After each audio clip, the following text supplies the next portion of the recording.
Are these okay? But they're okay. Two. Yeah. Microphone check. Two. Mic check. Two. Mic check. Two. Microphone check. Two. Check. Two. Check. Two.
We welcome the arrival of our keynote speaker, and we'd like to announce that at exactly 4 p.m. we shall kickstart this event. Thank you.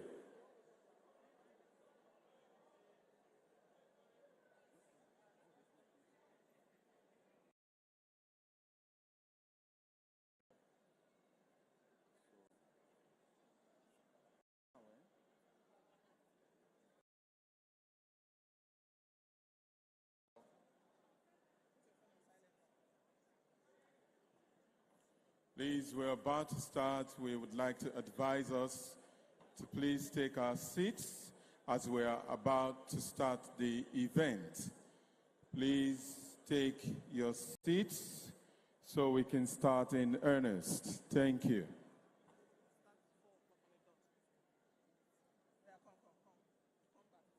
We will start at exactly 4 p.m. on the dot.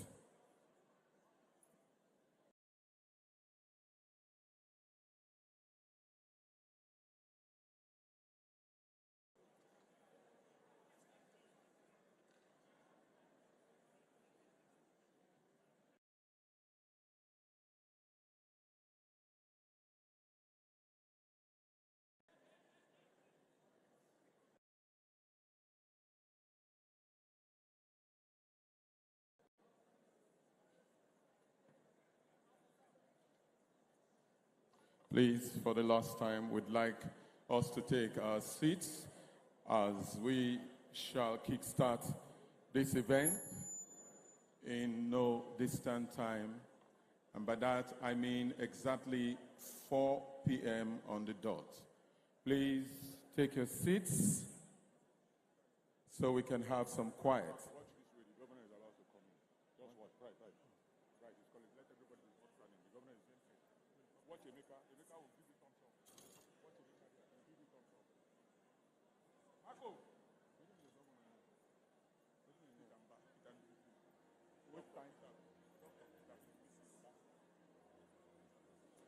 Please, may we be upstanding as we welcome His Excellency, the Executive Governor of Enugu State,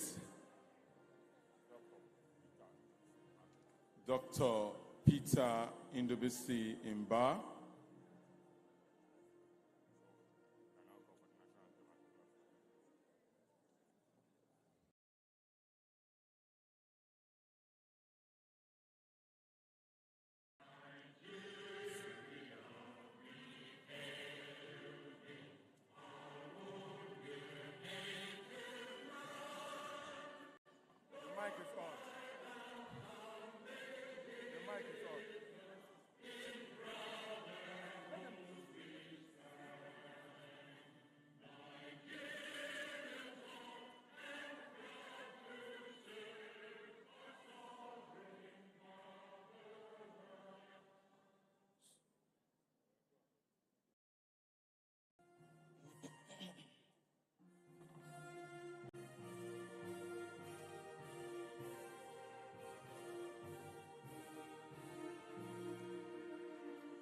Nigeria, we hail thee, our own dear native land. Though tribe and tongue may differ, in brotherhood we stand. Nigerians all and proud to serve a sovereign motherland. Our flag shall be our symbol, that truth and justice reign. In peace or battle or nod, and this we count as gain. To pass unto our children a banner without stain. O God of all creation, grant this our one request. Help us to build a nation where no man is obscene, and so in peace and plenty, and Nigeria may be blessed. Thank you so very much. While still standing, I'd like us to please take the NBA prayer. And to do that, please join me to make welcome Professor Yusuf Ali, SAN. Is also the Kulia Giri of Ilori, Kwara State. Welcome, sir.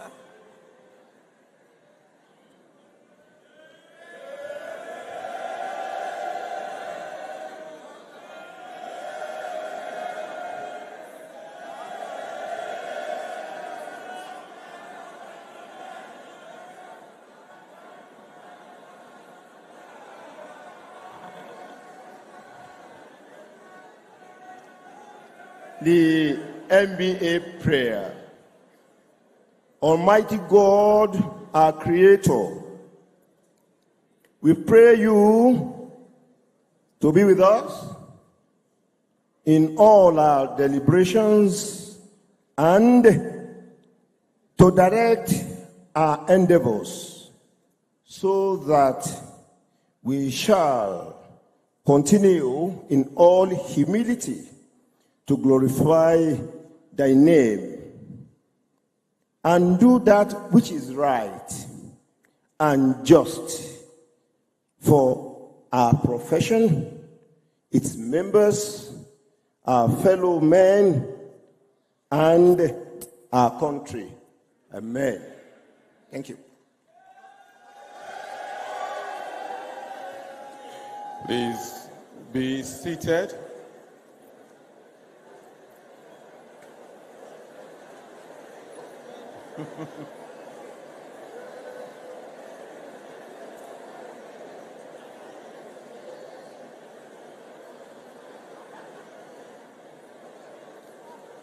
Thank you.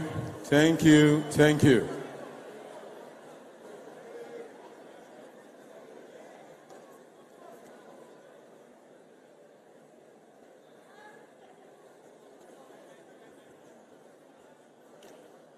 My name is Bright Sonario Tobo.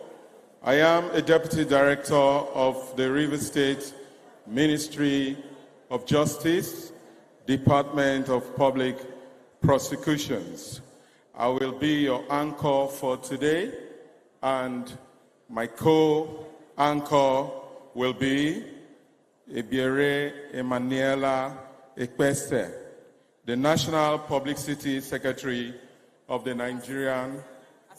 Assistant National Publicity Secretary of the Nigerian Bar Association. Good evening, ladies and gentlemen. We welcome you to the opening ceremony of the Annual General Conference of the Nigerian Bar Association 2025, themed Stand Out, Stand Tall. We'll also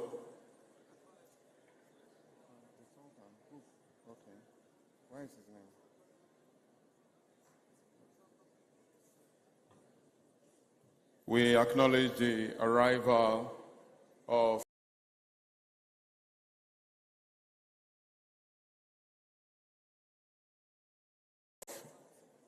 the Sultan of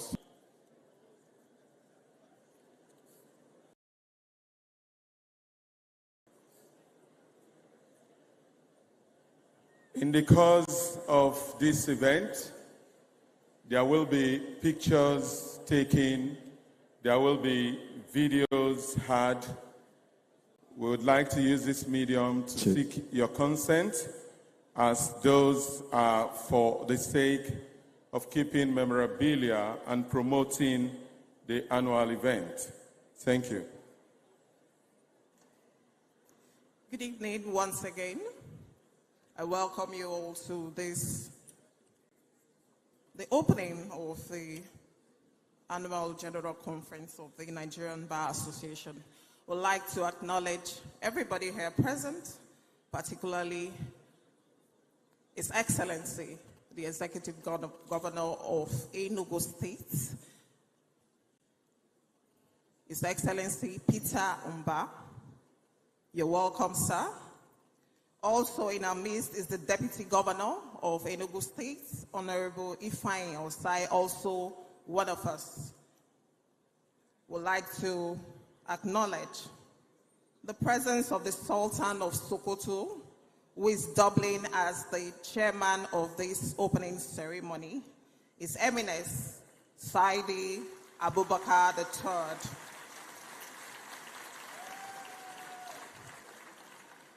Ladies and gentlemen, also please make welcome the keynote speaker, His Excellency, Comrade Julius Malema. He is the president and founder of the Economic Freedom Fighters. Please, let's give him a round of applause. We'd like to welcome also the Chief Justice of Nigeria, the Honorable Justice Kudirat Kekere Eku, ably represented. She's ably represented by the Honorable Justice. I'm sorry? Okay, so she's ably represented, but we're yet to get the name. We would acknowledge when we get that information. We also like to welcome the President of the Court of Appeal, the Honorable Justice Monica Donga Mensah, represented by the Honorable Justice Daniel Khalil from the River State Judiciary. Can we make him welcome, please? We'd like to specially welcome and recognize the President of the Nigerian Bar Association, Mazi Afam Josiah Osigwe, SAN. We also would like to acknowledge the presence of past presidents here. past general secretaries. Please let's give them a round of applause as well. We'd like to acknowledge the presence of the justices of the various courts, the Supreme Court, the Court of Appeal, High Courts, everyone present. Can we make them welcome as well?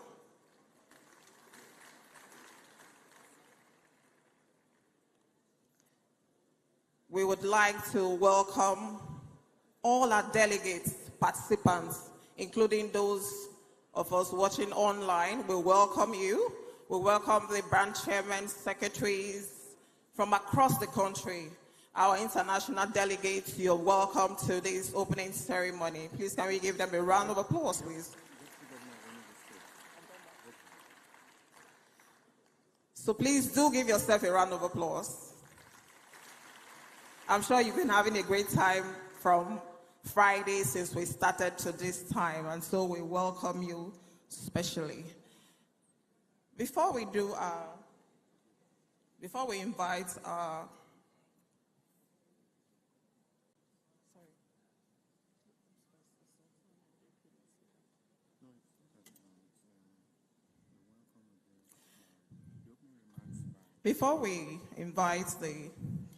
the Sultan of Sokoto, who is doubling as the chairman of the ceremony,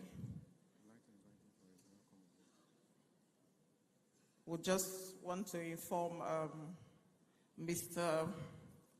Okome Deji Adeyanju to please get ready to introduce the keynote speaker. And so, without further ado, we humbly welcome the Sultan of Sokoto for his opening remarks. Please make him welcome. Thank you.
أعوذ بالله من الشيطان الرجيم بسم الله الرحمن الرحيم وصلى الله على النبي الكريم.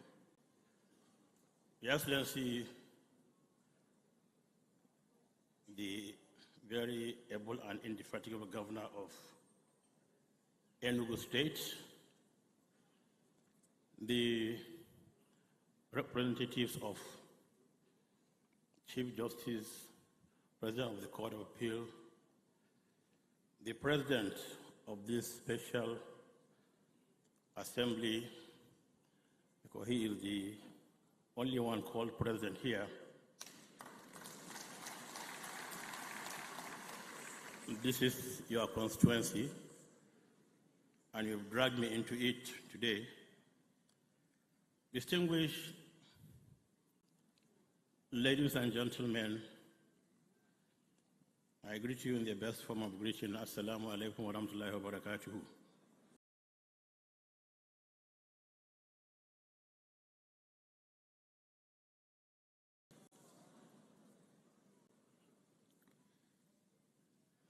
Let me say how really delighted I am to be part of this year's MBA conference and to relish this company of learned people, as you lawyers always refer to yourselves.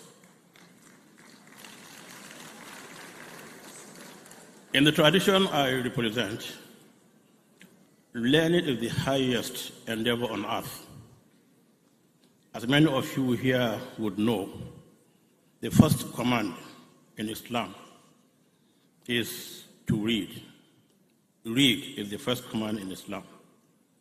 And as our forefathers, the founder of the Sokoto Caliphate, rightly said in one of his books, a man without learning is like a country without inhabitants.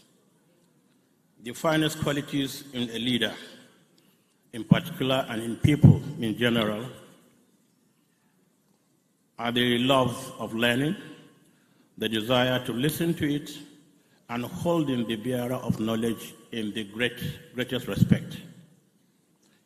Unquote. The business of governance and the settling of disputes, the Sheikh added, requires outstanding learning, keen insight, and extensive study. As the adopted and coerced chair of this occasion, and other distinguished learned people here, you can see why I will be very, very comfortable in this learned ambience and facing all of you.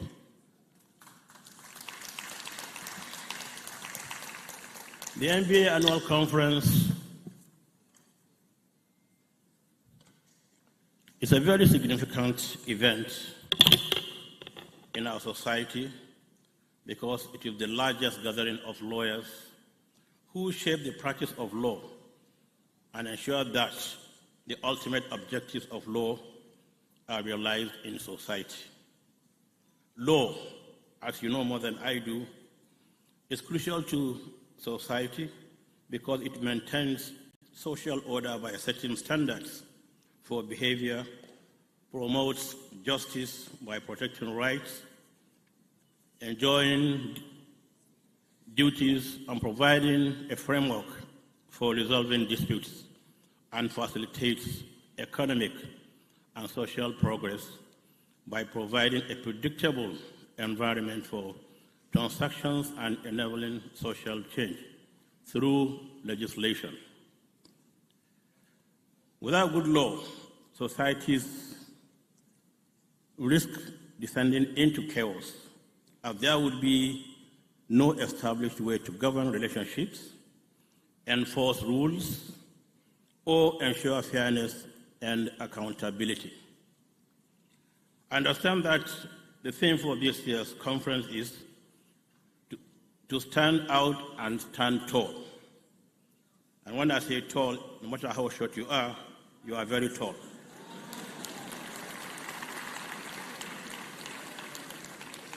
I'm not referring to the governor.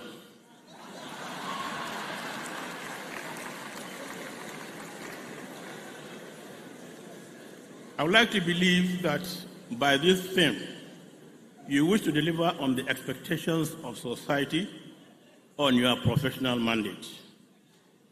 This is spot on.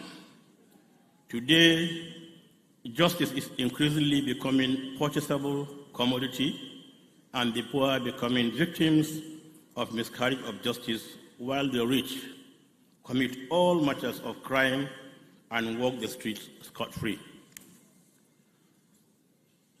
That by this theme, you are resolving to stand out and tall on the scale of justice is certainly highly commendable. In other words, you are resolving to uphold the highest principles of the rule of law, precisely to ensure that everyone, including those in power, are subject to and accountable under the law, and that the law is applied fairly and equally so that no one operates above the law.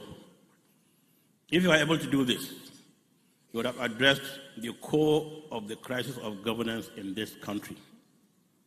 Law and learning are inseparable. At the core of the study of law is the knowledge of values, and justice is one of those core values that law is supposed to achieve. Justice is the foundation of stable human societies, and laws must endeavor to target justice as the ultimate objective. Going through the massive literature of the scholars of the Sokoto Caliphate of yesteryears, justice comes across as a core value of the establishment of any polity. it is worth recounting the one verse of the Holy Quran that keeps inspiring scholars of the Sokoto Caliphate in their discourse on law and society. And I quote that verse in the Holy Quran, Bismillahirrahmanirrahim. Believers, be upholders of justice and bearers of witness to truth for the sake of Allah, even though it may be against yourselves, against your parents and kinsmen, or the rich or the poor, for Allah is more concerned with their well-being. Do not then follow your own desires, lest you keep away from justice. If you twist or turn away from truth, know that the Almighty Allah is well aware of all that you do at all times. I understand that this verse you find at the entrance of the Harvard Law School in Cambridge, Massachusetts, in USA. During this annual conference, it is my hope that you also find time to address some of the issues that are pertinent to the future of our society. These three things are particularly important. You will need to continue the efforts of law reform so that we can gradually decolonize our laws, bringing them closer to our values, our culture, and our history for relevance, efficacy, and sustainability.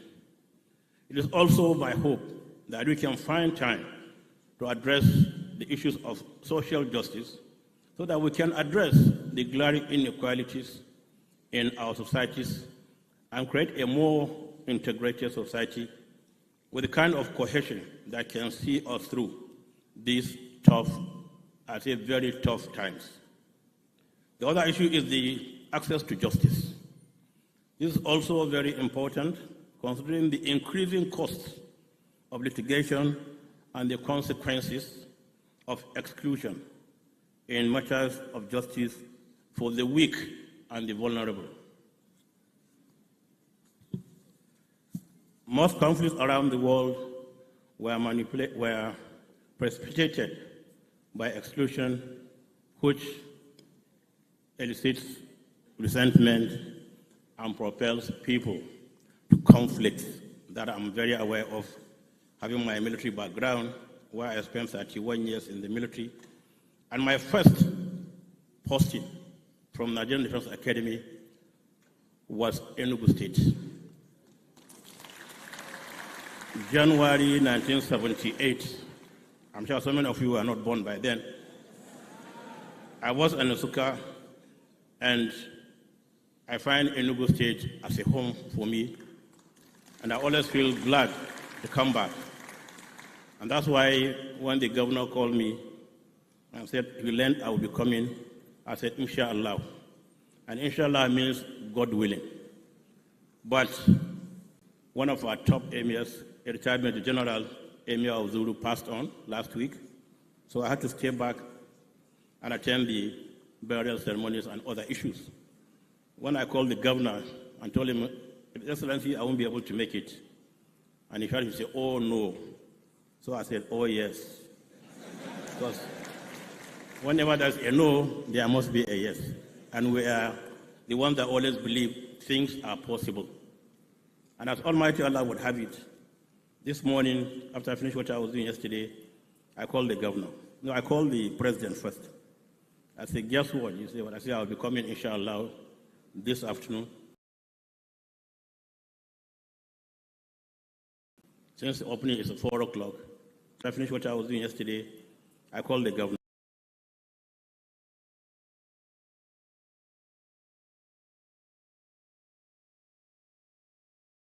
No, I called the president first. And I believe we should all thank God for what the governor is doing, making Enugu a more habitable place for all of us.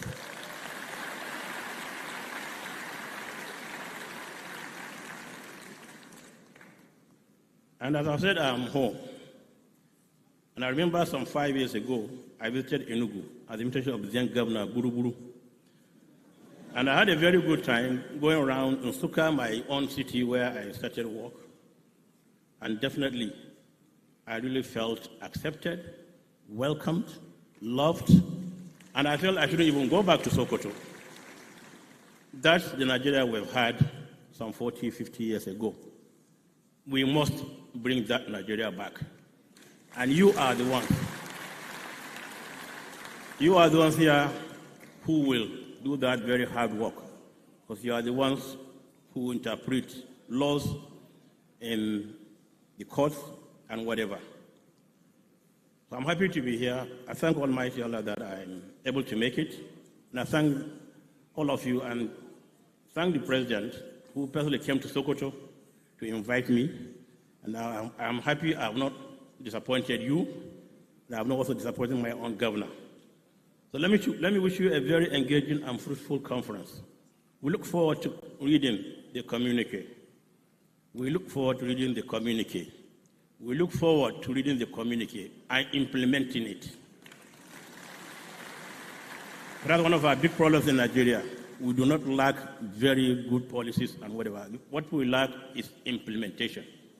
So you here must swear by the laws you all know about. We will implement whatever you come out with. And with this, I thank you for listening. I thank you for the invitation, Mr. President and the Governor, and I thank you for listening. Wassalamu alaikum wa rahmatullahi wa barakatuh.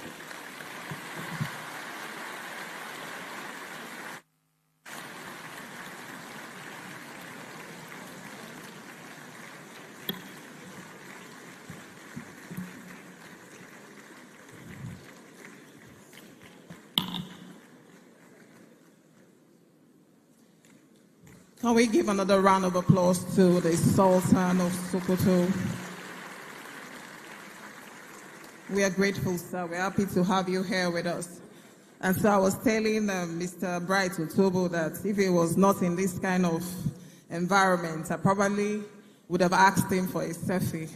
But of course, I can't do that here. This is my very first time of seeing him. I'm sure there are a lot of us like me here. Thank you so much, sir. So earlier, while we're doing the introductions, I announced that the Honorable Justice Daniel Kaliu was from the Asaba division. No, from another division, but he's actually from the Asaba division. Thank you so much, my Lord. He has forgiven me for saying that. We also like to welcome in our midst the Chief Judge of Enugu State, the Honorable Justice A. Aro Uzo Emena. Can we give him a round of applause, please?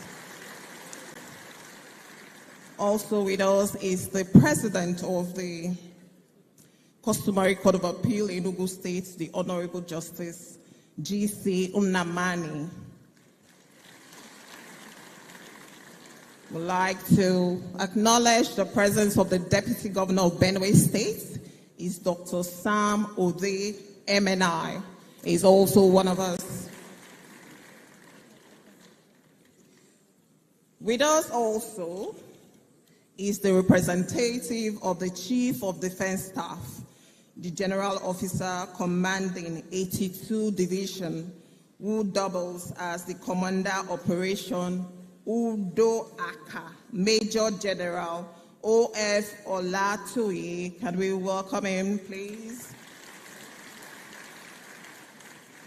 Let us welcome also the Director Legal Services Army, is Colonel S. O. Oke Bukola. You're welcome, sir. We welcome also Major General M.U. Wambai, the Director Legal Services Nigerian Army. Please welcome him.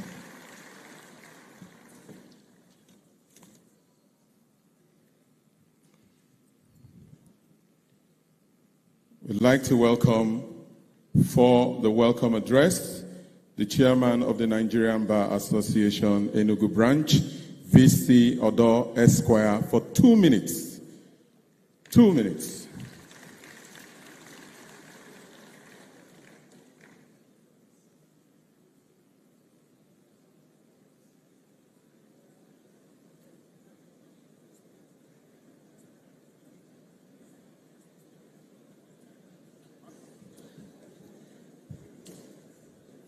Please, we'd like to ready the Chairman, Nigerian Bar Association, AGC 2025 Local Organizing Committee, Ikeazo Akaraiwe, Senior Advocate of Nigeria, to be ready for his own now.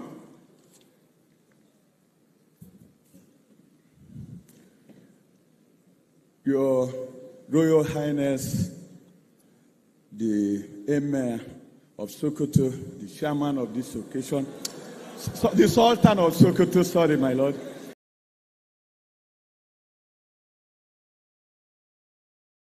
The Sultan of Sokoto, I am so sorry, my lord.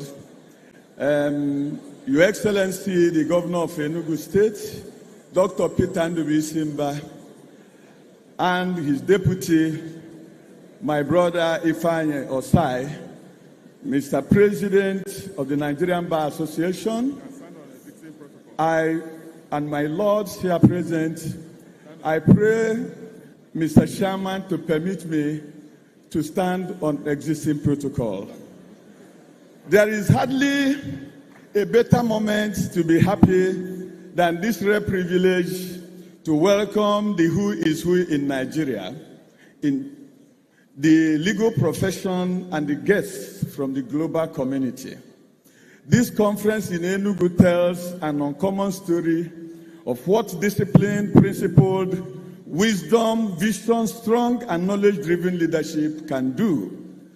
I pay glowing tribute to our indomitable President, Mazi Afamzo Osigwe, and the National Executive Committee for leading the bar in Nigeria with competence, selflessness, capacity, integrity, and honor.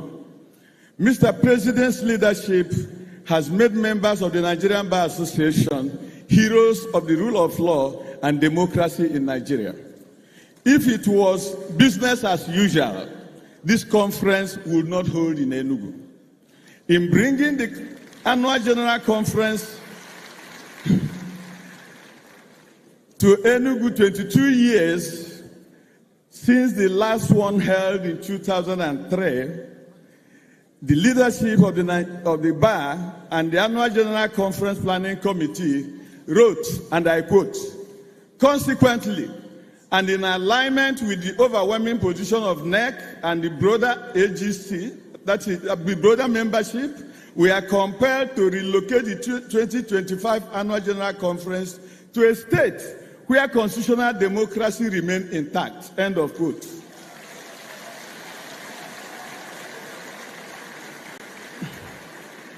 The Nigerian Bar Association is indeed standing out and standing tall. No less worthy of praise is our pace-setting governor, His Excellency Dr. Peter Ndubi Simba, who has not only made it possible for democracy and the rule of law to flourish in Enugu State, but has made Enugu the conference capital of Nigeria. I thank all those who made the hosting of this conference in Enugu possible. I single out our colleagues from Port Harcourt branch and other NBA branches in Rivers State for their understanding and faith in the motto of Nigerian Bar Association, that is promoting the rule of law.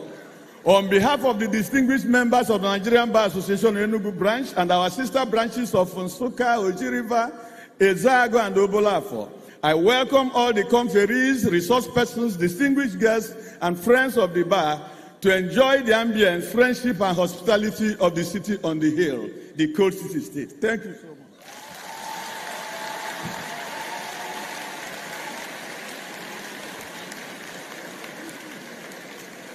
Quickly, we'd like to welcome the Chairman, Nigerian Bar Association 2025 Local Organizing Committee, Ikeazo Akarewe, Senior Advocate of Nigeria, for his welcome address.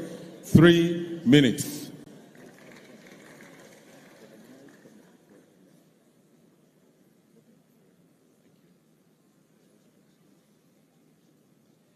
Your Excellencies, my lords, spiritual and temporal, distinguished ladies and gentlemen, All salutations duly observed. This conference was originally slated for Port Harcourt. As at September last year, it was known that the conference would be hosted in Port Harcourt. However, it was shifted to Enugu in April this year. Between April and now is 4 months. In 4 months, we have done what others usually do in 12 months. We thank our governor, Mr. Mba, who more or less built this international conference center within 1 year and 8 months of his becoming the governor. We would not have been here but for this international conference center, which is the best in the country. We thank President Afam Osigwe for the courage in appointing Enugu the host of the conference. The decision of the president of the NBA to move the conference from Port Harcourt to Enugu in the face of the egregious decision to appoint a military administrator of Rivers State will go down as one of the most courageous decisions by a president of the NBA. We thank the chairman of the CPC, Dr. Emeka Obegulesen, for his exemplary leadership. In view of the shortness of time between April and now, I am the first to admit that there will be some lapses in the organization here and there. And I apologize on behalf of my LOC for any lapses. But we just request you to remember that 4 months to do this job was really short, whereas others have more than 4 months. We give thanks to the Almighty God who has helped us greatly. I would like to conclude by to just let you all know that Enugu is a beautiful city, one of the most beautiful in the country. Enugu was founded in 1908. 1908. And Enugu means on top of the hill. It's actually Enu-Ugu, on top of the hill. And it was a huge farmland. The villagers from the surrounding communities used to climb up the hill to farm in Enu-Ugu. Unknown to them, the black material which used to come out of the soil as they farmed was coal. But the British colonialists, as they went through the nation, they traversed the nation, they observed that black solid stuff and realized it was coal and began to mine it. And the coal attracted so many, and the city of Enugu came into being. The earliest suburb of Enugu is known as the coal camp. And the port in Port Harcourt was built to export the coal in Enugu. And the port was named after Mr. Lewis Harcourt, the secretary of the colonies in England. We welcome you. Before I sit down, I must recognize President Mrs. Hairat Balogun, who is one of our leaders at the bar, the first woman to be General Secretary of the bar. And how can I sit down without recognizing a former chairman of Council of Legal Education, one of our most senior lawyers? Certainly, he was called before I was born. J.H.C. Okolo, S.A.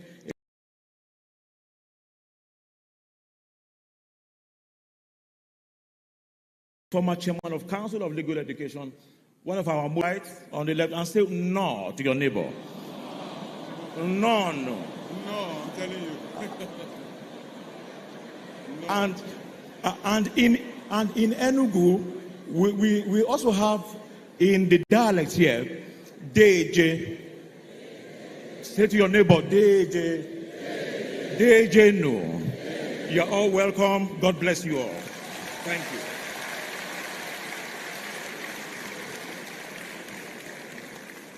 Quickly, we'd like for the welcome address, the chairman, the Annual General Conference Planning Committee, Chief Emeka Ebekelu, Senior Advocate of Nigeria.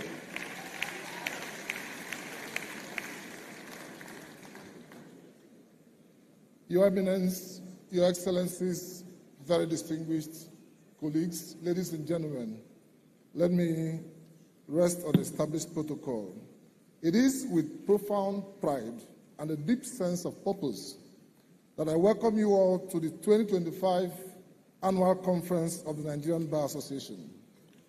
On behalf of the Planning Committee, I welcome to every one of you leaders, statesmen, legal luminaries, scholars, and visionaries who have traveled to my city, the coast city, to join the legal profession in Nigeria for our annual General Conference, and in doing so, you have embraced the transformative call of our theme to stand out and to stand tall. This theme is not merely a slogan. It is a bold mandate for our profession in these defining times. This theme is a powerful summons for all of us in the legal profession to rise above challenges, distinguish ourselves through excellence, and uphold justice with unwavering courage. To stand out is to rise above the ordinary, to distinguish ourselves through ethics, innovation, expertise, and an unwavering commitment to justice. To stand tall is to embody resilience, integrity, and courage, holding firm to our principles even when the path is steep.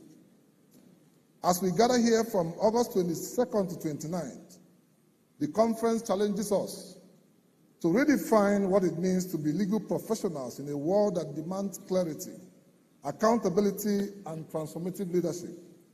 We are here to redefine the role of the law in shaping a just and equitable future, drawing inspirations from the leaders amongst us who embody what it means to stand out and to stand tall.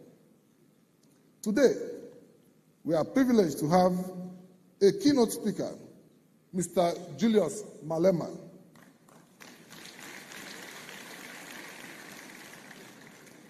The South African parliamentarian and global voice for social justice, equity, and good governance. Malema stands out as a fearless voice for economic justice, and he stands tall in his unyielding commitment to the marginalized, challenging systems with boldness and clarity.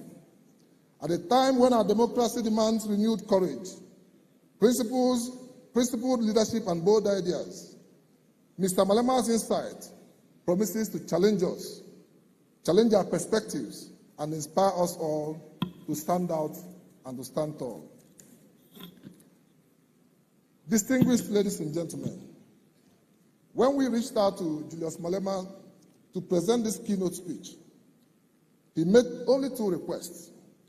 One is that we must book an appointment for him to visit President Olusegun Obasanjo to convey the gratitude of South Africans to him for the assistance given to them during the apartheid regime.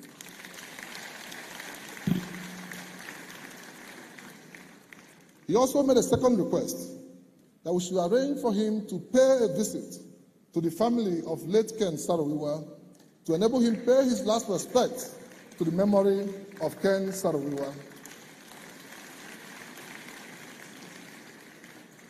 Enugu means different things to different people. For me, 042 holds memory of my formative years.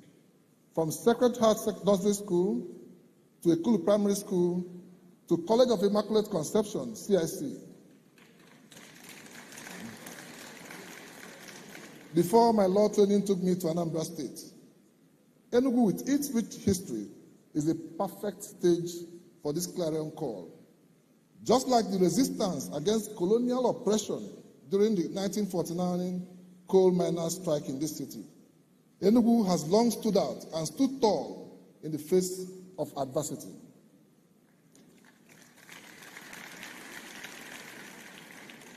As the capital of Eastern Nigeria, Eastern region, Enugu was a crucible for legal and political aspirations, shaping Nigeria's constitutional and judicial landscape.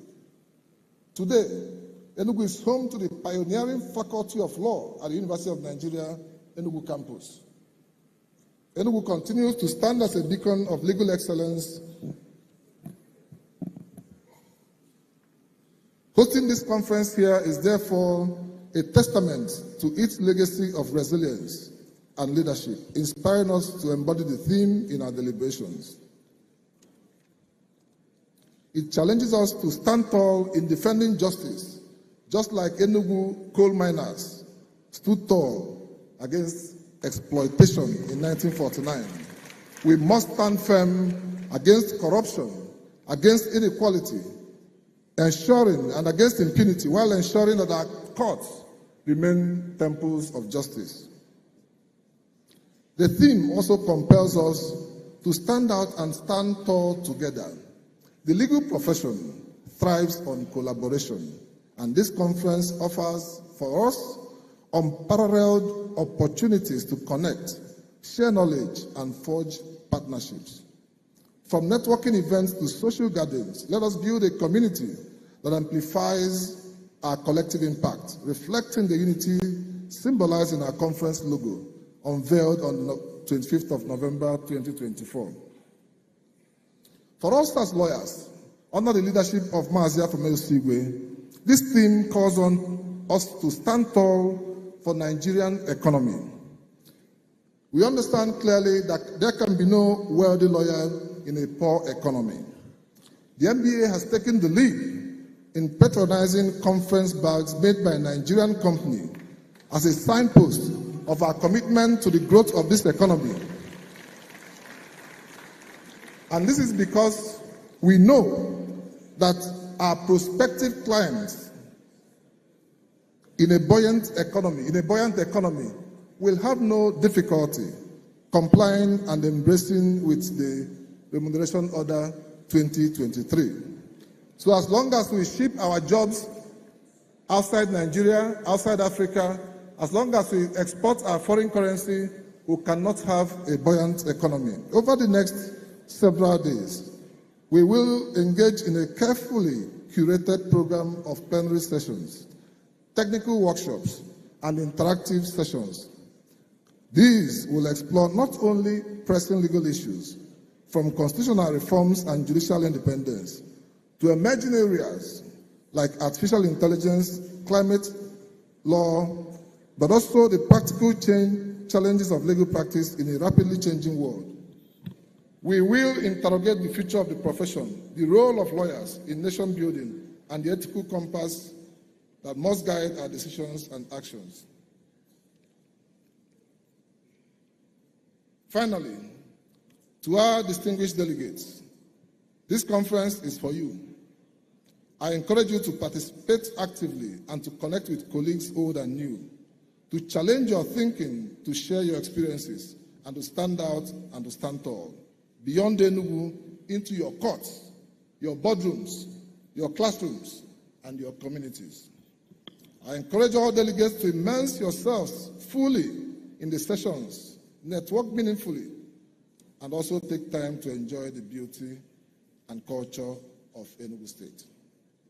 On behalf of the Annual General Conference Planning Committee, I extend our deepest gratitude to the President of the Nigerian Bar Association, Mazi Afam Osigwe, Senior Advocate of Nigeria, Life Bencher, a man whose vision for an inclusive and impactful conference has shaped our work. We thank our national officers, the National Executive Committee, our partners, sponsors, and staff of the NBA Secretariat. We thank the chairman of the LOC and the local organizing committee. As a proud Enugu boy, indeed, tomorrow is here.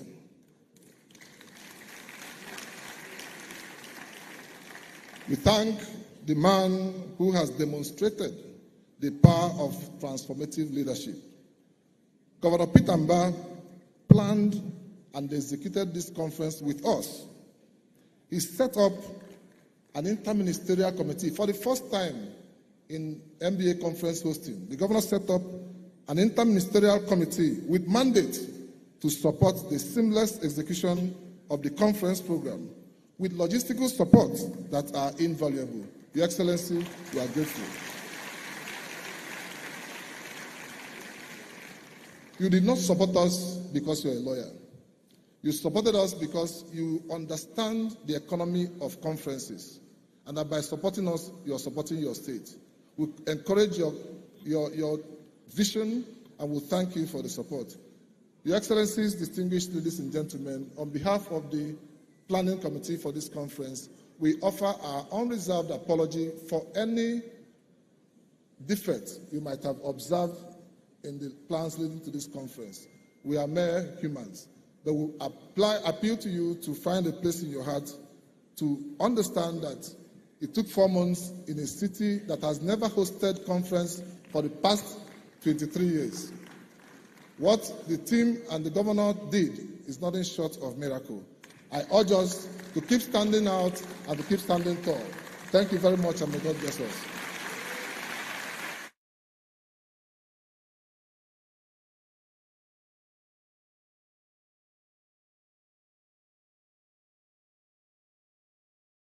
The chairman of the annual general conference is truly and really standing out and standing tall. Thank you so very much, sir. I'd like us to actually stand tall now.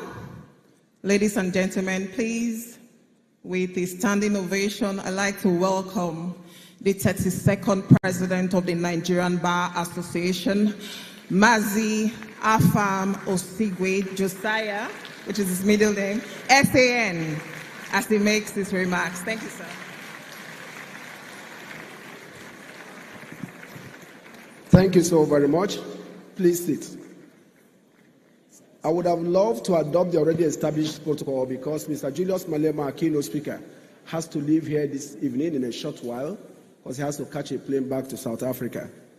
But that would be unkind if I fail to recognize His Excellency, the Governor of Enugu State, Dr. Peter Ndubi Simba, the Deputy Governor of Enugu State, and the Deputy Governor of Benue State, who are here, and the Sultan of Sokoto, who is the chairman of this occasion, Saad Abubakar III. If you're looking at his dressing, you may be forgiven for not knowing that he retired as a general, brigadier general in the Nigerian Army. And Mr. Malema, our acknowledge you some more when I present my address. Our distinguished colleagues, please, everybody is special to us and you're duly recognized. But I must also personally recognize the GOC 82nd Division, General Oti Olatoye, yes, who is also here in his personal capacity as well as representative of the Chief of Defense Staff. All protocols are hereby duly adopted. I address you with great honor and joy at this opening ceremony of the Nigerian Bar Association Annual General Conference here in the historic and lively city of Enugu. Enugu is fondly referred to as a coal city. It is a treasure trove of history, culture, and natural beauty.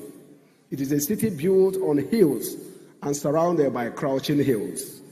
Breathtaking waterfall, intriguing caves, scenic beauty, and some of the best local eateries for serving Oba, Abacha, Achicha, Fio, and many other local delicacies. Of course, not to be forgotten are the Udi, Enugu Ezike, and Igbo Etiti palm wines. Enugu holds a special place in the country's development, playing a significant role in the coal mining industry that once flourished here. The city's legacy of resilience and transformation inspires us as we gather under the theme of this conference, Stand Out, Stand Tall. The city is known for standing out and standing tall. On the 18th day of November 1949, the city witnessed the Kulere Massacre, also known as the Eva Valley shooting. On that day, a British superintendent of police, F.S. Phillip, who I'm sure may go down in the Hall of Infamy, commanding several British and Nigerian police officers, ordered the shooting of unarmed and protesting coal miners of the Eva Valley coal mine, who were on strike. 21 striking miners and a bystander were shot dead. The miners were fighting for wage arrears, owed to them for a period of casualization. The ethnic, regional, and even class divisions in Nigerian society were temporarily set aside and supplanted by a collective momentum to do away with British rule. The shooting fueled sentiments among many Nigerians, and especially among Eastern Nigerian groups, who used the shooting to fuel their cause for independence and to push the British imperial administration out of Nigeria. According to Ndukeze, and I quote, the radicals and the moderates, the revolutionaries and the stooges, the bourgeoisies and the workers sang their differences, remembered the word Nigeria, and rose in revolt against evil and inhumanity. The Eva Valley coal miners made tough choices to redefine themselves, enduring challenges to emerge stronger. The theme is more than a slogan. It is a charge to stand out, to be visible, not for show, but for service, excellence, resilience, dedication, focus, perseverance, and service to prosper. To stand tall is to uphold dignity, integrity, and honor, even when the odds are stacked high and difficult decisions must be made in the best interest of the legal profession and the country. Standing tall means being unbending in our defense of the rule of law, equity, and justice, and being principled in the face of power and unwavering in our pursuit of national progress. We must have the courage of conviction in moments where silence would otherwise be more comfortable. To build a strong and economically viable nation, sacrifice will routinely be required of individual citizens. We must do this when others are mediocre. This is a call we must embrace. Dear compatriots, leadership, as we say, is not a popularity contest. Competent leadership requires understanding of issues, vision, and the courage to make decisions that will help to take the people from one situation or place to a surpassing one. It requires forward thinking, focusing on development projects that will position our country as a global city. The show off that will position our country as a global city. The show of decisive or determination may be misunderstood if the leader decides to chart a course or disparate direction to a desired exceptional future. Leadership must stand out by crafting solutions that unlock Nigerians' potential and stand tall by making the tough decisions. As Sheikh Mohammed bin Rashid Al Maktoum said, try to achieve the impossible and direct your people to ways of achieving it. Stand out, stand tall is therefore an inspirational call to the legal profession to lead with distinction, sacrifice, determination, and resilience. It challenges us to rise above ordinary, deliver excellence, and make the difficult decisions necessary to secure Nigeria's future. For Nigerian lawyers and leaders, standing out means pioneering innovative solutions for justice and economic progress. Standing tall means embracing tough choices, enduring their immediate challenges, and trusting in all their ultimate benefits. We must be seen as spectators, not as spectators, but as leaders in the movement to revive Nigeria's economy, restore public trust, and reposition our country for greatness. That is what it means to stand out. That is what it means to stand tall. No economy ever stood tall on imported effort. Indeed, no economy stood out in mere consumerism. Let the conference inspire a fresh resolve that in every courtroom, boardroom, chamber, and community we touch, we will lead with excellence, with courage, and with vision. At this defining moment in our nation's history, where our democracy continues to evolve and our economic realities challenge us daily, we must collectively ask, how can the legal profession stand out in rebuilding confidence in our institutions? How can we lead national conversations that truly matter? It is for this reason that we are honored to welcome our keynote speaker, Mr. Julius Malema, the President of the Economic Freedom Fighters of South Africa. No, we'll get there. He's eager to let us listen to him. The choice of Julius Malema as our keynote speaker is born out of his unwavering and consistent advocacy, challenging Africa to rethink its economic destiny by advocating economic emancipation and social justice. It is a privilege to have Mr. Malema as our keynote speaker. He comes with many years of fearless advocacy for economic freedom. Mr. Malema has reshaped South Africa's political landscape by championing the marginalized and confronting systemic inequalities through the EFF. His call for bold, often painful decisions offers a powerful lens for Nigerians' aspirations. His push for systemic change in South Africa urges us to ask, how can our legal system empower entrepreneurs, protect workers, and ensure equitable access to opportunities? His advocacy for economic freedom speaks directly to the urgent conversation we must have in Nigeria. Whether one agrees with his methods or not, his consistent call for Africans to own their economies, reclaim their dignity, and define their destiny resonates deeply with our theme. His presence here today reminds us that a legal profession does not exist in a vacuum. We are part of a broader African movement, a movement for economic sovereignty, justice, and true independence. We eagerly anticipate his insights on how the legal profession can drive economic transformation through tough but transformative choices. Nigeria must make serious decisions for economic growth, and this includes anti-corruption measures, regulatory overhaul, investment in infrastructure, technological innovations and digital literacy, diversification of the economy.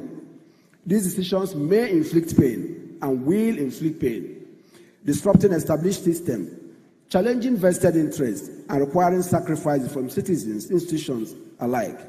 However, history shows that such decisions,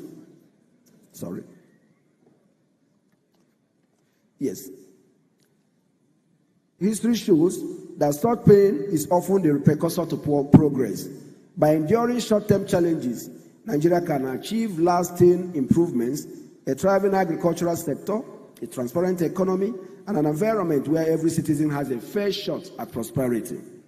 The NBA, as a conscience of the legal profession, must also make tough choices to lead Nigerian transformation by reforming legal education, expanding access to justice, advocating for judicial independence, embracing legal technology, to mention a few. These choices may not be easy. They may strain resources, spark internal debates, or challenge long-standing practices. But by standing tall through these difficulties, the NBA can lead the legal profession to new heights, ensuring that we are not just practitioners, but catalysts for Nigerians' growth and development. The NBA has a storied legacy of defending human rights and judicial independence. I particularly, therefore, in ending my address, acknowledge the support and presence of our host governor, Governor Peter Ndubisi, who did everything possible to make sure that today has become the reality it is.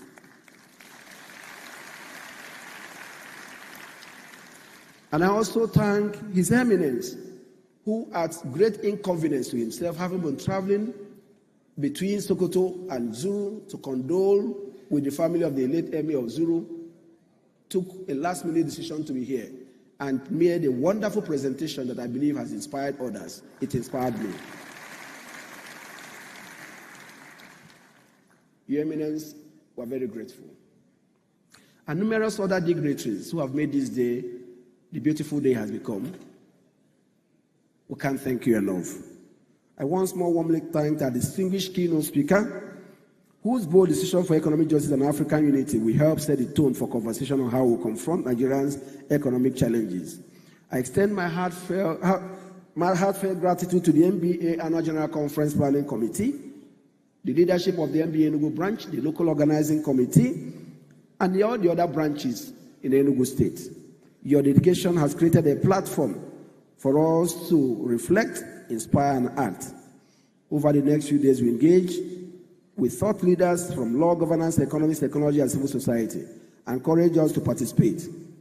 Let this city inspire us to embrace the difficult decisions like the Eva Valley coal miners, that we unlock Nigerians' economic potential and strengthen our profession, knowing that the pain of today will yield the prosperity of tomorrow.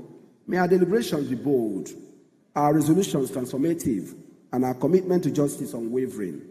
I welcome you all once again to the 2025 Annual General Conference of the Nigerian Bar Association. Let us stand out, let us stand tall, and let us move Nigeria forward. Thank you, and may God bless all of us.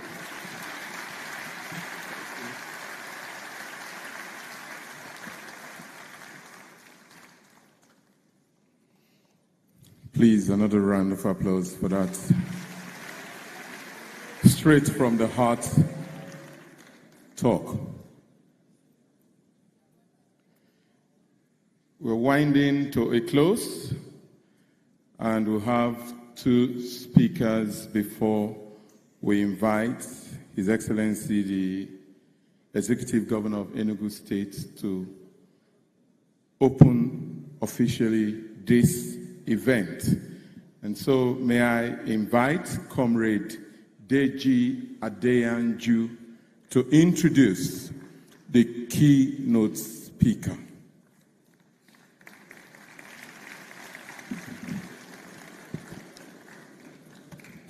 Good afternoon, everyone.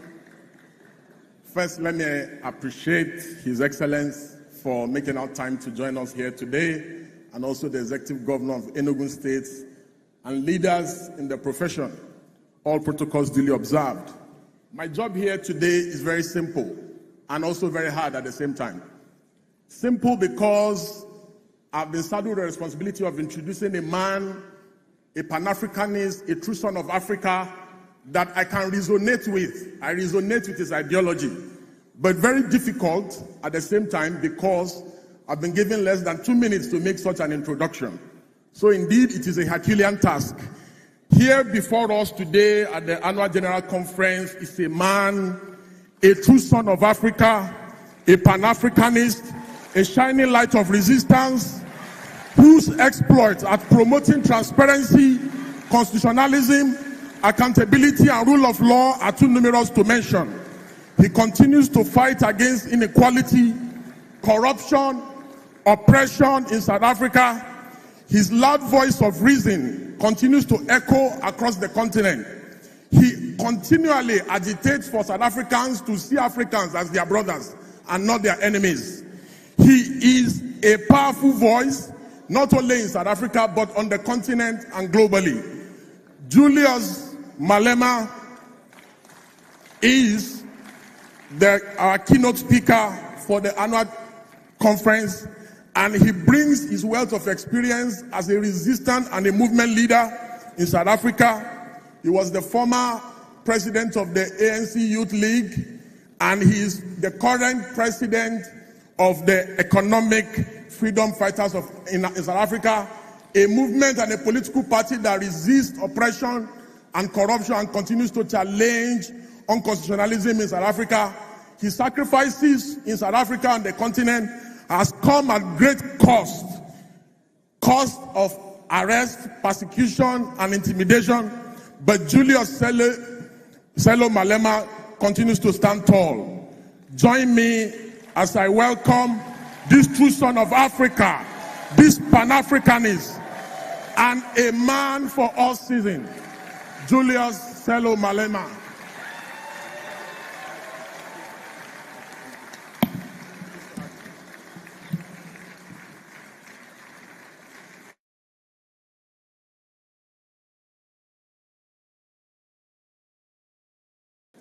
Thank you very much. Thank you.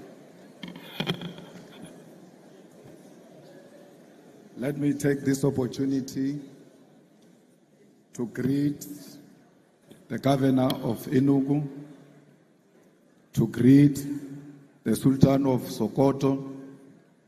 Let me greet the president of Nigeria Bar Association. We are here because of your capable leadership, and we are happy that we are home here in Nigeria. The leadership collective of the Nigerian Bar Association, who have honored me with an invitation to this esteemed occasion, I greet you all. I further greet all members of the Nigerian Bar Association who are present here today, representing the legal fraternity of this great country, which remains a friend and ally of South Africa and her people. I'm humbled that you saw it fit to invite me to give an address to annual general conference, and by extension, that you saw it necessary to invite the EFF to give this keynote address. I imagine it was not an easy for a group of members of the law profession to reach consensus on who will address them, because your profession by nature is one of robust debate and contestation. So I understand here today. I stand here today proud because I know I'm a product of a robust debate and agreement by people who find it difficult to agree amongst themselves.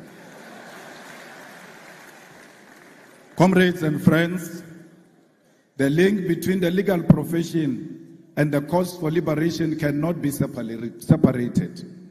Because just like us, you are instruments of justice. While we wage our battle for freedom in the picket lines, through activism, protest, and participation in governance, it is you, the members of the legal profession, who interpret the laws we make, who practice the justice we seek to achieve, and who fight tirelessly for those who cannot defend themselves in the courts of law. It is a profession characterized by sacrifice, intellect, and a commitment to interpretation of the past in order to achieve justice, fairness, and victory in the present and future. For the activists, we have a history and dialectical materialism to guide us into leading society towards a better tomorrow. And for the legal profession, you have indigenous law, common law, case law, the Constitution and statutes, an objective reality to achieve not only personal victory, but to establish collectively laws that will govern others for decades to come. Our duty, however, and primary responsibility is not to maintain laws simply because they exist as they are today. Our duty is not to be instruments of injustice and neocolonialism. It is to be agents of change, and this demands of us to be brave enough to identify unjust laws, speak out, and form part of those that work tirelessly for our judiciary to be of service to our people. I say this not to encourage anarchy or lawlessness, but to draw us back to the difficult truth and reality that at times the laws has been used as a weapon of oppression. It has taken lawyers and activists to walk side by side, hand in hand, to stand up against laws that perpetuate the undermining of the dignity of the people. And we must all be alive to this history and this possibility today. This becomes even more important for us as Africans because for centuries, our very existence has been unlawful in the eyes of the oppressor.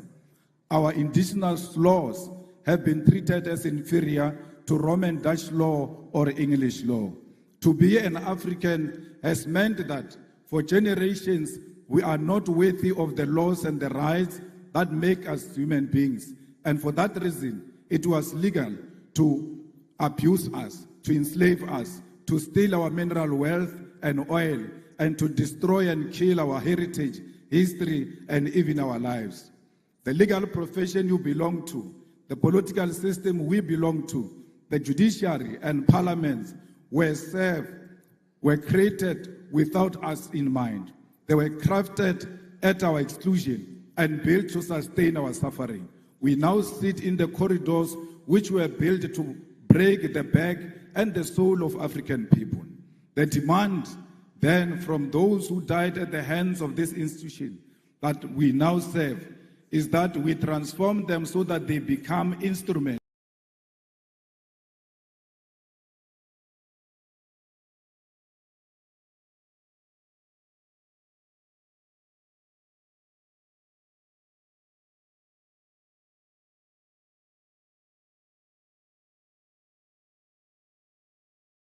of the people. The demand then from those who died at the hands of this institution to maintain the status quo, but we are here to make our profession serve the African child. I wish to remind you that it was once legal to come to the shores of our great continent and kidnap Africans and enslave us in foreign lands. It was once legal to rape African women and children because they did not have the right to dignity of their European oppressors. It was once legal to take our land and our minerals because, according to the law of the white man, we were not civilized enough to control our own land and our own wealth. In South Africa, our freedom, our oppression, our resistance all had law at the center of it. Under apartheid, it was legal to restrict the movement of Africans to labor reserves called townships and to teach us inferior education so that we could only be servants of white masters. All of those problems were legal, and it took brave men and women to say that if the oppression of Africans is lawful, then such a law is unjust and must be opposed. Today, as our continent is troubled by corruption, leaders who utilize state machinery to sustain their rule at the expense of the poor and the African lives in abject poverty, a question we all ought to ask ourselves is whether the time for the legal profession and the activists to once again stand up for what is right. We must all ask ourselves whether the time has not once again arrived for liberation to be achieved against the sale of our nation to recolonization, and whether this fight must not begin by reimagining our laws for the better. We must therefore reach into this deep history of resistance and solidarity which is shared by our two nations in order to achieve the goal of restoring the humanity of Africa and her people. My brothers and sisters, the humanity of Africa is at the center of what the EFF stands for. We are an organization that was formed in 2013 purely out of the demands of the people of South Africa who wanted an alternative to the former liberation movement to achieve economic freedom in our lifetime. We are an organization which is born out of the blood of slain mine workers in an area known as Marikana, where 34 miners were shot down execution style, and the 13th anniversary of their execution was this month on the 16th of August 2025. Yet the families have not seen any justice. No one has answered for this grave injustice. It is out of this deep pain and disregard for African life that the domestic workers, miners, gardeners, petrol attendants, street dwellers, university students, professionals, and ordinary people of South Africa demanded that we form the economic freedom fighters. We were formed to complete the liberation struggle, which was faced by compromise, betrayal, and corruption of the mission for the return of the land and wealth of South Africa to the hands of the people. As a result, we base our struggle on these lived realities, and we are guided by a scientific ideological outlook of Marxism, Leninism, and the teachings of Frantz Fanon. Fanon, in the context of Africa, becomes most important as we face with a continent that is becoming more and more dependent on the former colonial master, and our liberation movement abandoned the struggle which led to the formation in favor of life of opulence while the people suffer. We are Marxist because we believe in the inherent need of an alternative economic system to capitalism, and we use the science of dialectics to wage our struggle for liberation. We are Leninist because we believe in the need for a vanguard party of the people to lead the struggle, one which believes in internal democracy and the waging of struggle in parliament, the judiciary, and at the grassroots level. We are anti-capitalist, anti-imperialist, anti-racist, anti-sexist organization which believes in democracy and socialism as a means of uplifting ordinary masses of our people. At the foundation of the EFF are what we refer to as the 7 non-negotiable cardinal pillars, which are expropriation of South Africa's land without compensation for equal redistribution in use, nationalization of mines, banks, and other strategic sectors of the economy without compensation, building state and government capacity, which will lead to abolishment of tenders, free, decolonized education, healthcare, houses, and sanitation. Massive protected industrial development to create millions of sustainable jobs, including introduction of minimum wages in order to close the wage gap between the rich and the poor. Massive development of African economy and advocating for a move from reconciliation to justice in the entire continent. Open, accountable, corrupt-free government and society without fear of victimization by state agencies. These are briefly the guiding principles which make us, as the EFF, a revolutionary movement. Compatriots, the need to do away with injustice of the past demand that we create laws for the future, because independence does not automatically mean that infrastructure of our legal system itself becomes independent. Our duty as lawmakers, as practitioners post-independence, demands of us to scrutinize existing laws and where necessary make amendments or even introduce new laws to liberate our people from the parasitic oppression that they are exposed to. The EFF, which has been in Parliament of South Africa since 2014, is engaged in this practice, and we have been able to implement our vision, mission, and identity into our approach to governance and lawmaking. A few examples of how we have interpreted what needs to change at the level of governance and legislation in South Africa to enhance the cause for liberation is the introduction of the bills that we have put before Parliament. The nationalization of the Reserve Bank Bill, which seeks to place full control of South Africa's Reserve Bank, particularly monetary policy, in the hands of the state. Further to this bill introduced by the EFF in Parliament seeks to broaden the mandate of the Reserve Bank in South Africa, which currently has private shareholding, towards alleviating unemployment and curbing economic stagnation, which is due to the Reserve Bank conservative and financial sector-orientated policy outlook. The Public Finance Management Amendment Bill will in South Africa deal with a problem facing the whole continent, and that is the unregulated borrowing of the money by our government from the World Bank and the International Monetary Fund. This bill, which we have introduced as the EFF, will require that National Treasury in South Africa first seek approval from Parliament to source foreign loans and establish transparency regarding such loans and their conditionalities. The debt trap of Africa to our foreign colonizers must be stopped, and that begins by regulating these loans that our leaders commit future generations to, because they will not be there when the colonizers come to collect. The Student Debt Cancellation Bill is a piece of legislation introduced by the EFF to ease the debt burden of young students who cannot access their qualification, seek employment using their qualification, or pursue postgraduate studies because their qualifications are withheld due to debt. Student debt is an obstacle to the youth who have no source of income because they cannot access their degrees, and equally cannot generate a source of income because they cannot prove that they are qualified due to their qualification being withheld. The need to unlock this qualification possesses a major opportunity to grow our expertise in our country and promote education to be at the center of our developmental objective.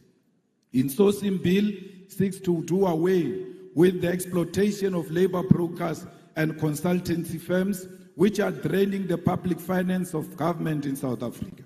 In our country, the most basic of service which ought to be conducted through internal capacity are done on contractual basis and at inflated prices.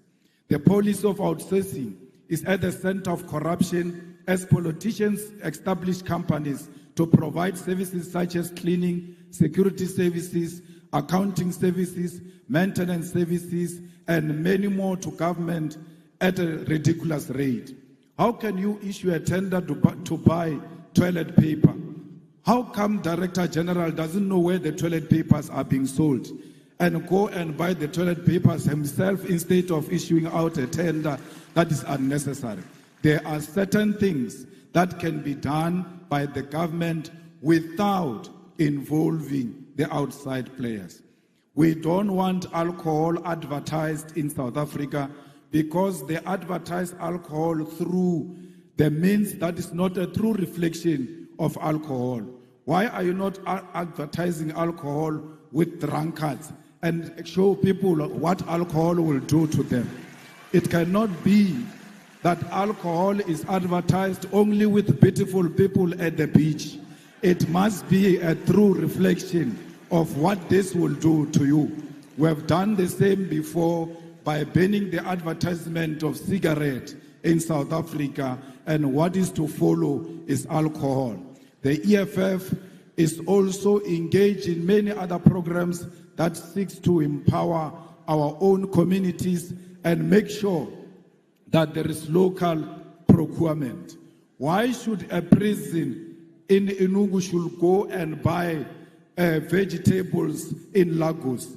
They must buy where they are to promote local economy and to promote their own economic growth. We cannot allow a situation where people who do not come from where we come from are actually not benefiting from what their government can provide. Compatriots, I must reiterate once again that it is a deep honor to stand before you today in Nigeria, in Enugu State, a country that holds a special place in the hearts of all South Africans who understand history, who value solidarity, who appreciate the sacrifice made by others in the cause of our freedom. Nigeria is not just another African country to us. It is a comrade nation, one that stood firmly by our side during our darkest hour. When South Africa was shackled by apartheid, when our people were murdered, imprisoned, and denied basic humanity, Nigeria rose as a giant for justice, placing South Africa squarely at the center of its foreign policy. Former President Murtala Mohammed famously declared that Africa had come of age, that the continent will no longer tolerate interference from outside powers, and this still rings true today. Nigeria set up the Southern African Relief Fund, mobilizing its citizens to contribute to the liberation struggle. Even as it faced its own challenges at home, these initiatives raised millions of dollars to support the liberation of South Africa. People paid directly from their salaries to contribute to the liberation of the people of South Africa. Nigerian students sacrificed a portion of their income through the Mandela Tax, which supported an educational training program for black South Africans, and successive Nigerian governments never stopped in their material and moral support for South Africa's liberation. In fact, Nigerian government boycotted the 1976 Olympic Games and the 1979 Commonwealth Games in protest and in opposition to apartheid government. We cannot forget all those who stood by us during difficult times. Nor can we forget that when Nelson Mandela was released from prison in 1990, one of his earliest international visits was to Lagos and Abuja to personally thank the Nigerian people. This gesture, a foundation of a bond sealed in blood and sacrifice. However, this history must not remain in the past. This bond between South Africa and Nigeria must be carried forward into the present, not just in political sentiment, but in concrete economic collaboration. Both our nations stand as giants of the continent. South Africa, with its industrial base, mining capacity, and advanced financial system. Nigeria, with its vast population, vibrant entrepreneurial spirit, oil and gas resources, and cultural dynamism that has captured the imagination of the world. Together, we hold the keys to Africa's industrialization and economic independence. Consider what lies beneath our soils. Nigeria is blessed with abundant oil, natural gas, and growing agricultural sector. South Africa holds some of the richest deposits of platinum, gold, manganese, and coal in the world. Combined, we possess the minerals that power modern technology, the energy resources that fuel global industry, and the human capital to build a self-sufficient continent. Yet, both our nation remains trapped in neo-colonial arrangements where our raw materials are extracted cheaply and exported to Europe, America, and Asia, only to be sold back to us at crazy prices as finished goods. This is a cycle of dependency we must break. The path forward is clear. Nigeria and South Africa must industrialize together, build factories together, and process our resources on African soil. Imagine a joint program where South African mining expertise is combined with Nigerian oil wealth to create African-owned energy and resources conglomerate, one that refines, processes, and manufactures for Africa and the world. Imagine agricultural cooperation where Nigeria fertile lands provide food security for the continent, supported by South African machinery, logistics, and technology. Imagine a collaborative investment in renewable energy, where South Africa's solar potential and Nigeria gas reserves are harnessed to build an integrated African power grid. Already, we have glimpses of what is possible. South African companies such as MTN, SPAR, ShopRite, and MultiChoice have made significant inroads in Nigeria, creating jobs and bringing services. Nigerian businesses, investors, and cultural industries have equally expanded to South Africa. Nigerian music, filmmakers, writers influence South African culture, just as South African universities and industries provide platforms for Nigerian talent. But this cooperation has been uneven and at times marked by suspicion and the painful experience of xenophobia. Let me be unequivocal here. Xenophobia is a betrayal of African unity. It is a sickness born of poverty, inequality, and government failure. But its victims are our African brothers and sisters. Nigerians, Zimbabweans, Congolese, and Somalis are not the cause of the South Africa's unemployment crisis. The cause lies in the untransformed economy of South Africa, which remains in the hands of white minority and multinational corporations who continue to exploit labor while refusing to industrialize. Attacking fellow Africans diverts anger from the real enemy, and we must educate our people that unity, not division, is the solution to the African crisis. If we want to end one-way migration, where Nigerians are forced to leave home in search of opportunity in South Africa, we must integrate our economies. Young Nigerian engineers should be able to work in Johannesburg, Gaborone, Windhoek, Harare, Cairo, and Accra, not as foreigners, but as Africans contributing to Africa. South African entrepreneurs should be able to set up in Lagos without suspicion, but with support as partner in the shared future.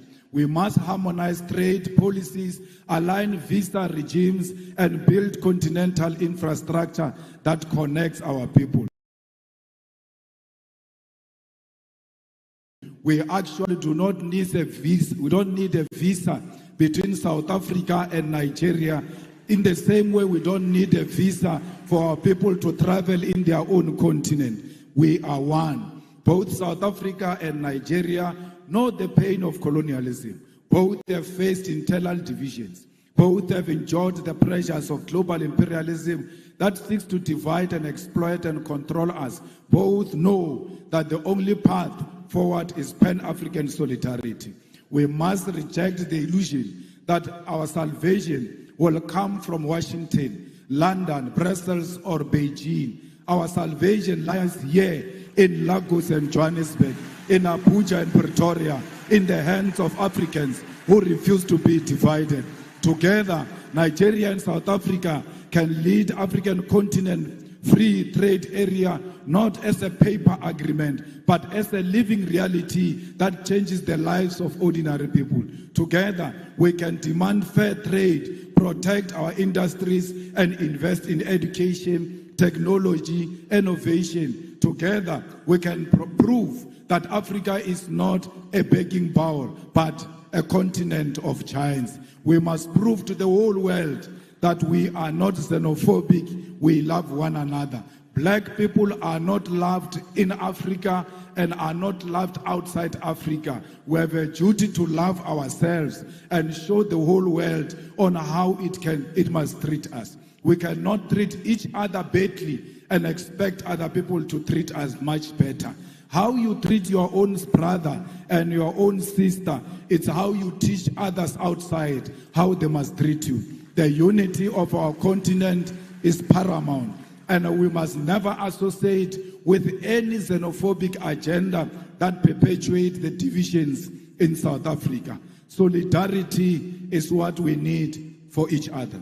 My comrades, as I close, I want to state that as Africans, our fight has never been confined to the borders. From the very beginning, the struggle of South Africa against apartheid, we knew that suffering of one oppressed people anywhere in the world is the suffering of all oppressed people everywhere. It was in that spirit that South Africa, during its liberation struggle, was embraced by Nigeria and other African nations, who declared that apartheid was not simply a South African problem, but an African and global crime. It is in that same spirit that today we say our liberation as Africans will remain incomplete if we turn a blind eye to the struggles of those who continue to suffer under occupation, colonialism, imperialism, and economic exploitation. It is this tradition of solidarity that compels us today to speak clearly on the struggle of other oppressed people. The EFF continues to stand firmly with Western Sahara, Palestine, Cuba, Haiti, the Democratic Republic of Congo as a commitment to international law and justice. In Western Sahara, Morocco's continued occupation violates the principle of the United Nations Charter and the African Union's Constitutive Act, both of which enshrined the right to self-determination. The International Court of Justice affirmed in 1975 that Morocco had no sovereignty over Western Sahara. Yet, decades later, the Sahrawi people remain dispossessed. In Palestine, we are witnessing one of the gravest violations of international law in modern history. The apartheid regime of Israel has for decades defied UN resolutions, the Geneva Conventions, and international humanitarian law. Collective punishment, the bombing of hospitals, the illegal taking of land, the killing of children, and the deliberate starvation of populations are crimes under the Roman Statute of the International Criminal Court. The world cannot remain neutral in the face of genocide. And just as apartheid South Africa was declared a crime against humanity, so too must be the international community recognize and act against Israel's apartheid and genocide. The importance of fighting on the level of the law was made evident in this case when the South African government took Israel to International Court of Justice to report their crimes when no other country will do so.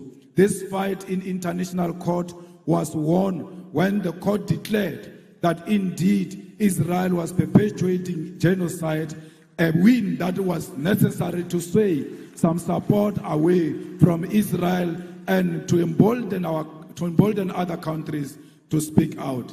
This fight also led to the International Criminal Court to issue a warrant of arrest for the Israeli Prime Minister Benjamin Netanyahu and his Minister of Defense for war crimes. This is the power of the legal fraternity in the global fight for the oppressed. However, the ICJ pace is slow and final judgment on charging Israel with genocide has not occurred yet. We must therefore confront the uncomfortable truth that the slow pace of these proceedings is not accidental, but reflects a global legal order designed and maintained under white supremacy.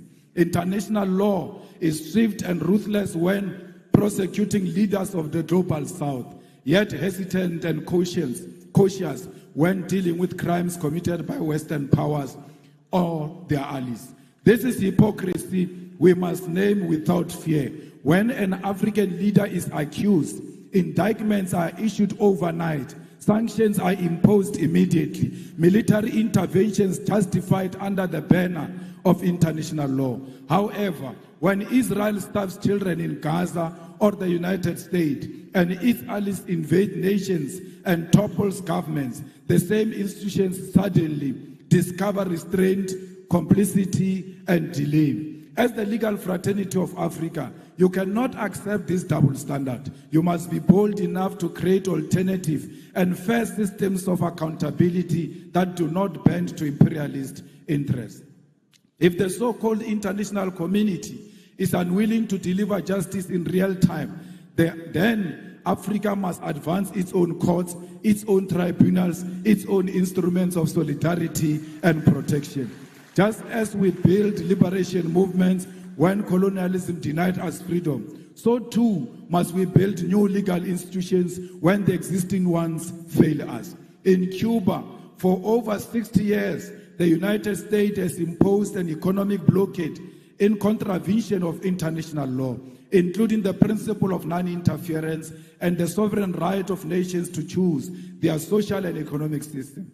Despite this, Cuba has demonstrated a profound commitment to human solidarity, sending doctors across the globe, including to Africa, welcoming Africans into their classrooms and participating in the liberation of the oppressed. Cuba never sent their soldiers anywhere to kill anyone. Instead, they send their doctors all over to go and save life.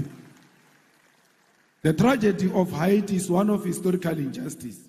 Haiti's revolution was first declaration of black freedom in the modern world, yet it was punished with centuries of economic sabotage and enforced debt. Contrary to any principle of justice, today Haiti suffers from foreign interference, the denial of sovereignty, and the imposition of external governance. International law demands reparation, debt cancellation, and the withdrawal of foreign forces so that Haiti can govern itself in dignity. We have seen DRC not experiencing peace because of its mineral resources. We must stand with DRC and demand that there must be permanent peace in DRC and everywhere else in Africa. Because DRC without peace, it will never experience economic growth. We are because DRC it is. We are the people of Southern Sudan. We must make sure that no single corner of Africa there are guns where Africans are killing each other. Africans must always be together against the enemy forces who want to exploit our country. We are here today to reclaim our land. We want the land of Africa to be returned to Africa because it belongs to the Africans. We want the minerals of Africa to be returned to the Africans because that's where they belong. We want to build industries in Africa and process our minerals here in Africa. We've got the capacity. We must never allow the imperialist forces to divide us in order to take our minerals from us. We demand one Africa. We demand borderless Africa. We demand Africa with one president, with one currency, with one military command, with one parliament, because we know the currency of Africa will be much more stronger against the American currency. We don't care what Trump thinks of us.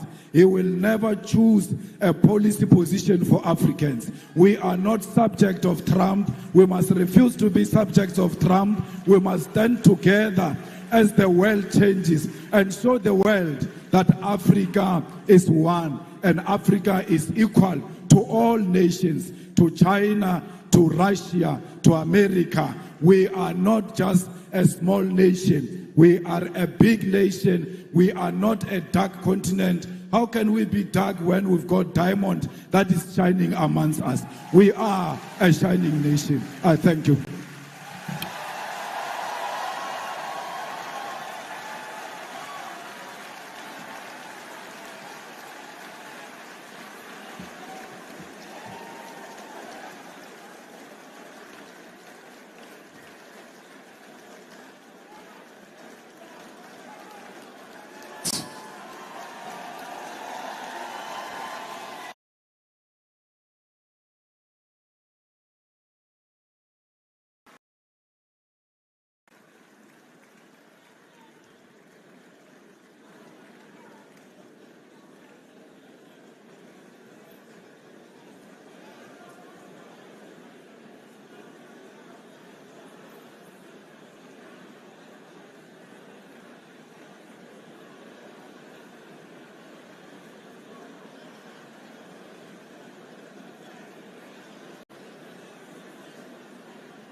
Please, another round of applause.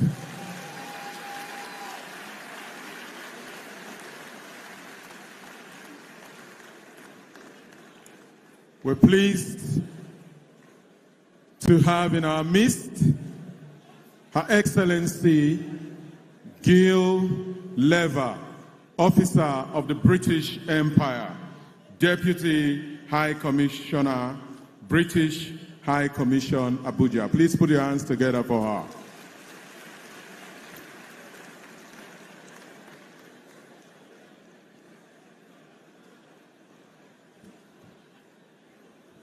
Ladies and gentlemen, please can you give him another round of applause? Awesome. Thank you, Comrade Deji, for that very powerful introduction. I now have the honor and privilege to announce our next speaker. Ladies and gentlemen, please, with a standing ovation, let us make welcome our host, the Executive Governor of Enugu State, Mr. Peter Umba.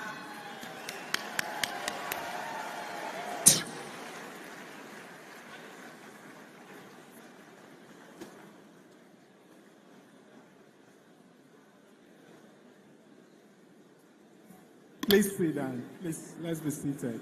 Thank you.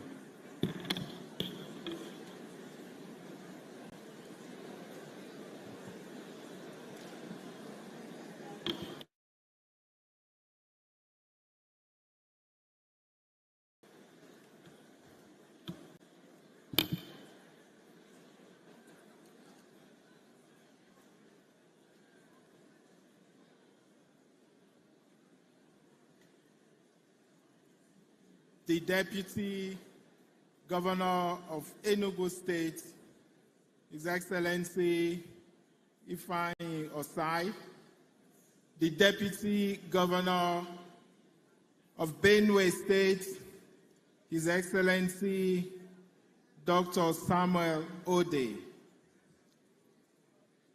the Chairman of this occasion, the Sultan of Sokoto, His Eminence Mohammed Said Abubakar III. And perhaps I should also remark that even though the president of NBA had alluded in his remark the remarkable sacrifice His Eminence made to be here today, what is even more impressive is the fact that a lot of us didn't know, and I only became aware that today is actually the birthday of His Eminence. So, distinguished ladies and gentlemen, let me invite all of us to please stand up and sing a happy birthday song for His Eminence. Happy birthday to you. Happy birthday to you. Happy birthday. Happy birthday. Happy birthday to you. Thank you. Congratulations. And may God bless your new age. The Speaker, Ekiti State House of Assembly, Honorable Adoyi Stephen.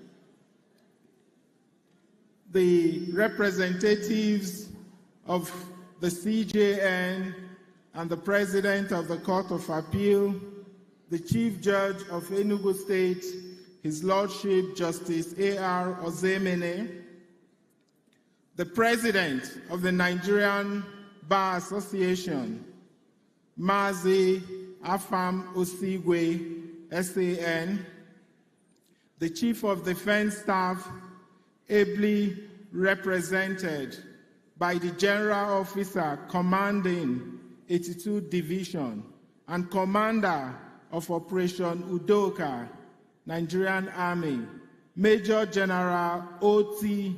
Olatoye, the Secretary of the Board of Civil Defense, Customs, Immigration, Major General Abudu Malik Jubri, and our charismatic keynote speaker, Mr. Julius Malema. We recognize you and welcome you and other members of your team to the historic city of Enugu. The former Attorney General of the Federation, Prince Adetokunbo Kayode, SAN, the President of the Customary Court of Appeal, Enugu State, His Lordship, Justice G.C. Nnamani,